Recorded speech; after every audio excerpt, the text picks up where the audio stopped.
Have you ever stopped to wonder if something you've done your entire life, something as simple and habitual as a daily bath, might no longer serve you the way it once did?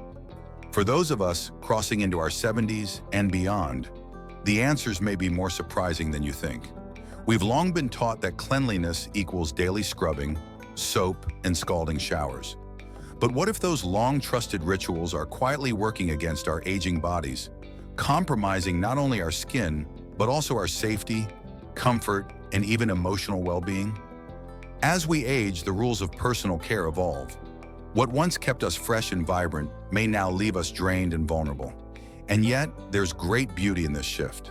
It invites us to slow down, to listen more closely to what our bodies need, and to honor the quiet wisdom that comes with time. Today, we'll explore why bathing less, yes, less, might be the most powerful, compassionate, and health-conscious choice you can make after 70. Backed by research, medical guidance, and real-life experiences, here are 7 compelling reasons why less may actually be more when it comes to bathing in your golden years. Before we get into the main part of the video, please support the channel by hitting the like button, sharing, and subscribing. And don't forget to turn on the notification bell to stay updated with the latest videos. 1. The skin tells a new story. By the time we reach 70, our skin has weathered decades of sun, wind, change, and growth. It has protected us, served us, and healed us again and again. But with age, it begins to thin, lose elasticity, and produce fewer natural oils. These oils, once abundant, played a crucial role in maintaining moisture and forming a protective barrier against environmental threats. Daily showers, especially with hot water and harsh soaps, strip away what little remains of this natural defense. The result? Dry, cracked, itchy skin that no longer has the resilience it once did. This isn't just uncomfortable, it can be dangerous.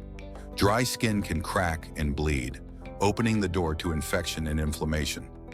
By bathing less frequently, perhaps just once or twice a week, you give your skin time to retain its oils, rebalance its moisture, and heal. Gentle cleansers, lukewarm water, and nourishing lotions can become your allies, not your adversaries. 2. Fewer baths, fewer infections. It may seem counterintuitive, but reducing how often you bathe can actually lower your risk of infection. Each time you shower, especially when using abrasive soaps, you disrupt your skin's microbiome, the protective layer of healthy bacteria that helps fend off harmful pathogens. For seniors, skin injuries heal more slowly. A small cut or tear, often caused by scrubbing or slipping in the tub, can quickly become a serious issue. Infections like cellulitis, abscesses, or even sepsis can result from what began as a minor irritation. When bathing less and opting instead for gentle sponge baths focused on essential areas, underarms, groin, feet, you reduce mechanical stress on fragile skin while maintaining personal hygiene. You're also less likely to suffer skin tears, which are all too common in later life. 3. The hidden danger of the bathroom. As anyone over 70 knows, balance and coordination are not what they used to be. Slippery tiles, high tub edges, and wet floors transform the bathroom from a place of renewal into a place of real risk. Falls are one of the leading causes of injury and death in older adults, according to the Centers for Disease Control and Prevention. Many of these accidents happen during daily bathing routines, when we're tired, disoriented by steam, or rushing through the motions. By reducing the number of full-body baths each week and incorporating safer practices like seated showers, grab bars, and non-slip mats, we dramatically reduce our exposure to this hazard. Bathing should never be an act of fear. With less frequency, it becomes a deliberate and safer experience. 4. The body's self-cleansing power. Nature is wise. Our bodies are equipped with remarkable self-cleaning systems that, when left undisturbed, work beautifully. The skin is not just a shell, it's an active, living organ, covered with good bacteria and constantly shedding dead cells. These microorganisms, together with the skin's natural oils, form a barrier against environmental intruders.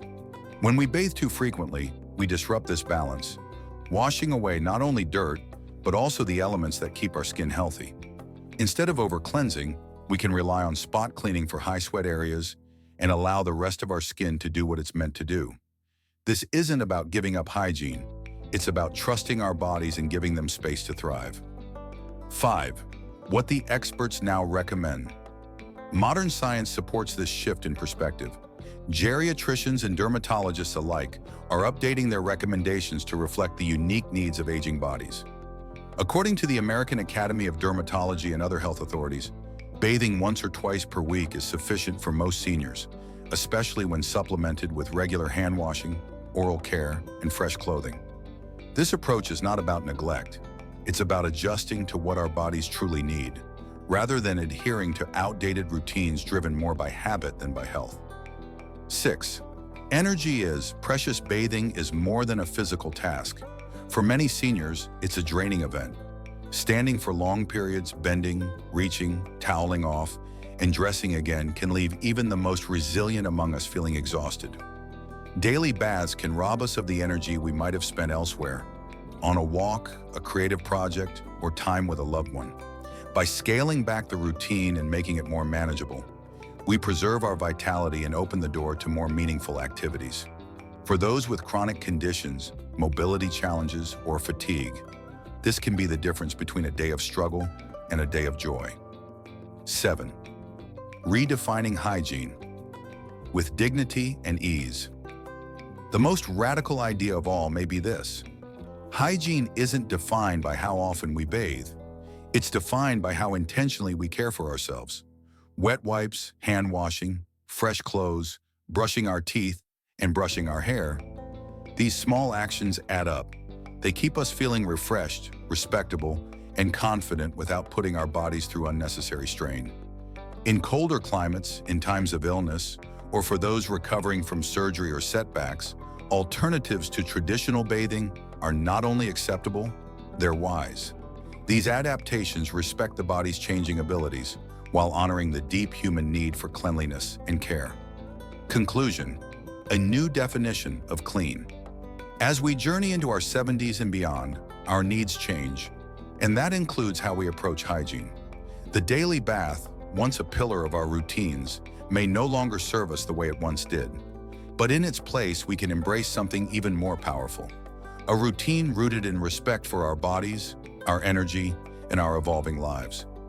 Less frequent bathing is not about letting go. It's about holding on to what matters, to skin that stays soft, to balance that stays intact, to dignity that doesn't require discomfort. So take a step back from the bath. Choose comfort, choose safety, choose a rhythm of care that fits the person you are now, not the habits you inherited. And know this: aging isn't about doing less. It's about doing what matters more. Because after 70, health isn't measured in how many times we shower. It's measured in how deeply we care for ourselves. And that is a kind of clean that shines from the inside out.